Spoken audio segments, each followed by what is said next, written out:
Está no ar mais um De Frente com Gabi e hoje vamos falar de um tema muito interessante da economia mundial. Pode ser definido como um conjunto de profissões, de trabalho, atividades, escolhas, formas de fazer que envolve muita criatividade e inovação. Surgiu na Austrália em 1994 e consolidou-se apenas em 1997 na Inglaterra. Claro que eu estou falando de economia criativa.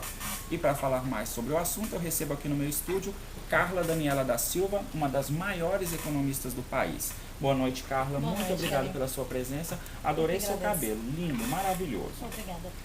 Esse é um assunto pouco conhecido popularmente, eu mesmo ouvi falar muito pouco. Queria que você conceituasse para nós o que exatamente é economia criativa.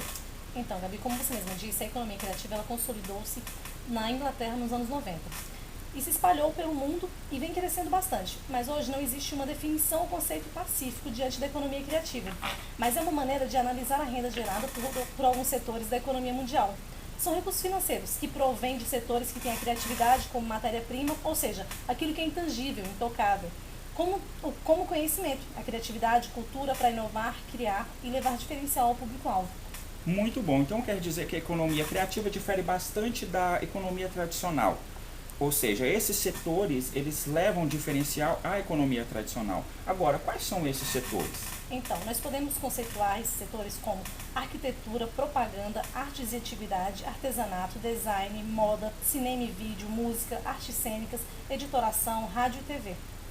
Ótimo. Bom, nós temos uma pergunta aqui agora do Cláudio Honor, é o nosso internauta.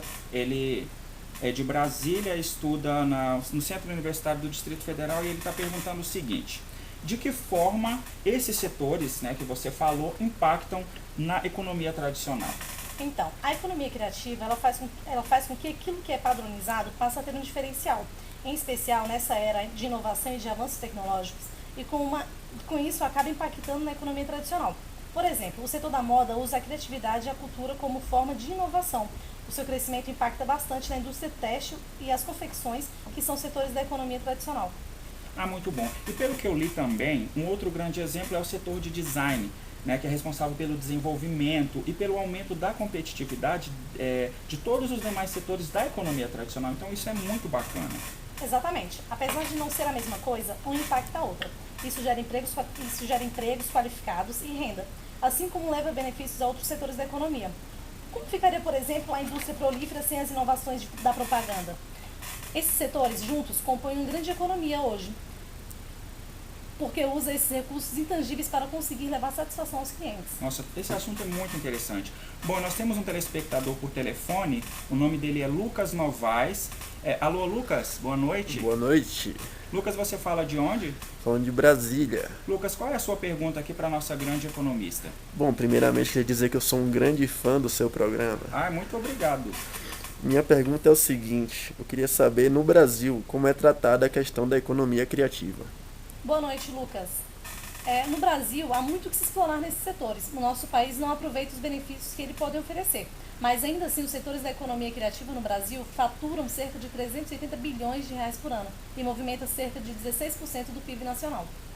Nossa, muito bom. Carla, muito obrigado. Agradeço muito a sua presença aqui no nosso programa falando sobre esse assunto. Infelizmente o tempo é curto, né? Nós não podemos falar tudo sobre o assunto, mas você aí de casa que quiser saber mais sobre economia de forma geral, acesse o site www.carloseconomist.com e acesse à vontade.